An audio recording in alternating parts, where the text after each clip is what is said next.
biometric age. There's proposals in the United States that instead of using I-9s, everyone have their biometrics taken, and they have biometric identifiers before they can go to work. They're, either an ocular scan or something along those lines to be able to get a job. And every employer would need some kind of a biometric reader to be able to employ people, for example. There's proposals in many countries throughout the world on biometrics, and this is going to be an area where there's going to be increased scrutiny and increased levels of expectations. As you all know, before people get, just to enter many countries now, biometric passports are required, embedded with much more data. The manifests of the airplanes are sent ahead of time before the airplanes land, so they can run the biometric data through the system so that when they land, they can expect and inspect people and be ready for that. Countries are going to expect to have more and more data and more information, and there's a constant balance between that and protecting people's privacy, but certainly biometric data is a big driver in that information. There's also a greater emphasis on employer accountability. Instead of just making the country or the government responsible for enforcing things, they share the responsibility with the company. Now, in the United States, the I-9 rules are some of those, and we'll talk a little bit more about that. The employer became the partner with the U.S. government in enforcing the border by verifying someone's authorization to work. This has also spread to the UK, that also has verification requirements and annual audits of people who are not UK or EMEA citizens, or EU citizens rather. So there has to be constant vigilance on the part of the employer.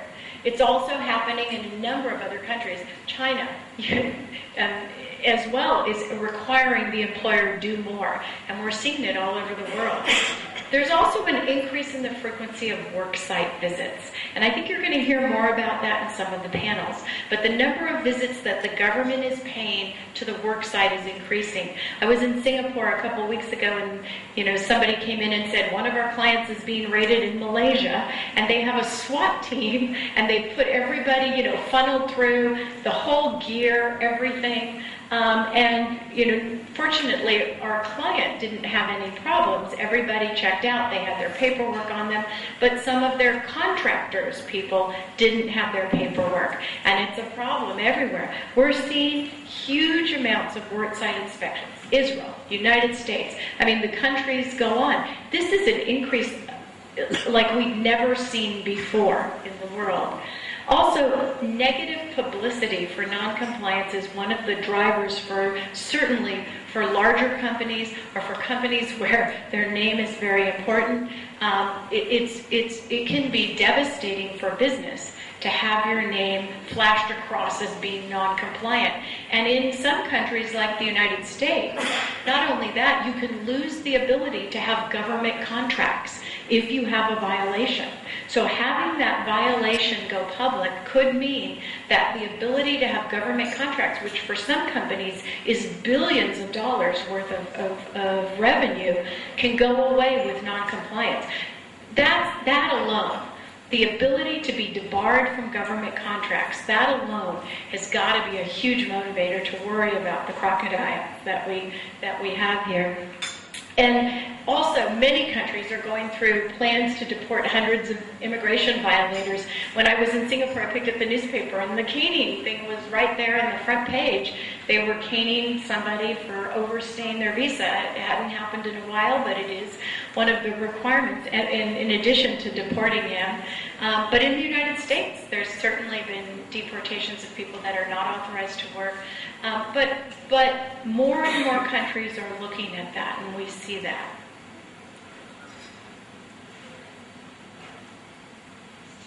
Where do I? Okay, good. So, Foreign Corrupt Practices Act. Did you have? No. Okay. No? Do you want to go back? Okay. The Foreign Corrupt Practices Act is one of the rules that I just want to give as an example to some of the things that are happening globally. Now, this is a U.S. law, but we find that the U.S. has enforced this globally with a lot of companies across the world that have some tie to the United States. All they have to do is do business or be a subsidiary or affiliated with a company that may be organized in the United States. So there's a lot more connection and ability to do this. Siemens had one of the biggest Foreign Corrupt Practices Act fines around. It's criminal as well as civil. There's a lot of fines. And it applies to improper payments made directly by a U.S. company or its employees or its agents or its mobility people or its immigration vendor. And in fact, we saw the first Immigration Foreign Corrupt Practices Act fine this year for a company in Kazakhstan. And they used a vendor that wasn't licensed, but they had good relations with the government. And they would go and take the government people out or do what they needed to do with the government. And in fact, in that case, the fine was because when they paid the government off, they characterized it, they mischaracterized it in their records. They didn't accurately characterize it as a bribe for the government. And they violated the Paperwork Act by not correctly characterizing it. They had characterized it as an advance for some of their people who had taken the money and paid it ahead of time.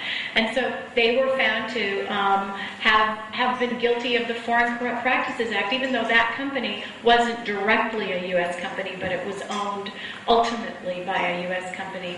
And and this was something their vendor did.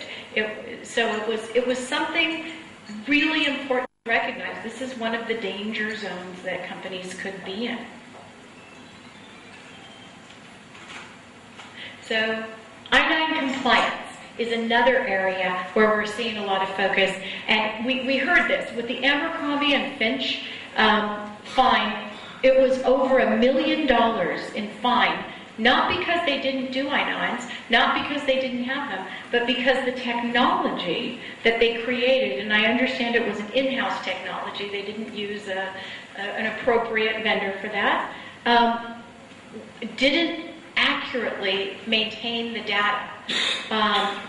And so they weren't able to present it at the time that the government asked for the data. And in fact, they had apparently linked it too closely to their HR, so whenever something was updated in their HR records, it updated the I-9. Well, that can't happen.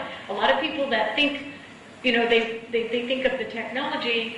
Of course, technology can automatically update things, but there are some things you shouldn't automatically update, and an I-9, at the time someone's hired, shouldn't be automatically updated. It needs to stay.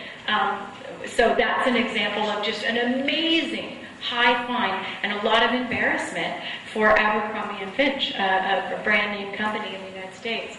The Catholic Healthcare West, they had, embarrassingly, a discrimination case that was quite large in the United States, and they had a lot of oversight over all their hiring after that because they were asking for too many documents, for specific documents. So in the way that they were verifying people, they were had record fines for that. There's also a couple of private actions based on immigration violations. Tyson's Foods had civil RICO charges brought against them civilly. And also, the American Apparel had securities fraud charges levied against them by their shareholders.